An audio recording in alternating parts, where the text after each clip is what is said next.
South Norwood Lake and Grounds grounds. South Norwood Lake and Grounds is a park in South Norwood in the London Borough of Croydon.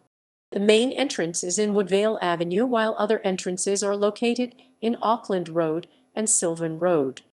The area measures up to 281/2 acres, 11.53 hectares.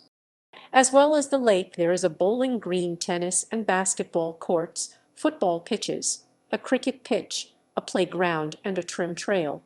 The park has active park rangers and has a park ranger's office with adjoining public toilets.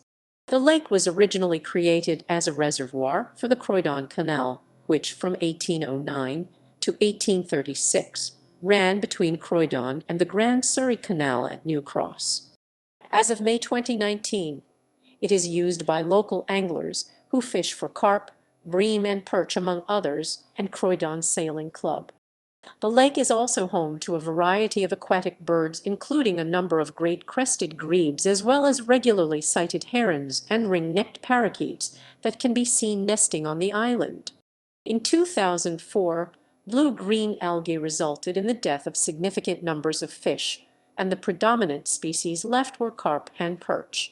The lake itself has natural food sources for fish, including a bloodworm bar. Norwood Sports Club. The grounds are also home to the Norwood Sports Club. Founded in 1881 by Alfred Steer, the club leased 16 acres, which included the lake, and in 1888 a further 37 acres were leased from the ecclesiastical commissioners. At that point, the club was the largest tennis club in the world with 54 courts. Facilities then included bowls, tennis, cricket, and golf, as well as the lake. The golf course was requisitioned during World War I and was damaged and fell into disuse thereafter. The grounds were used by British Dominion Insurance as a staff sports ground from 1920, before the original 16 acres were purchased by Croydon Council in 1931. The additional 37 acres were firstly leased in 1933 and subsequently purchased in 1936 by the council. The sports club leased most of the land until 1947, when 33.5 acres were relinquished.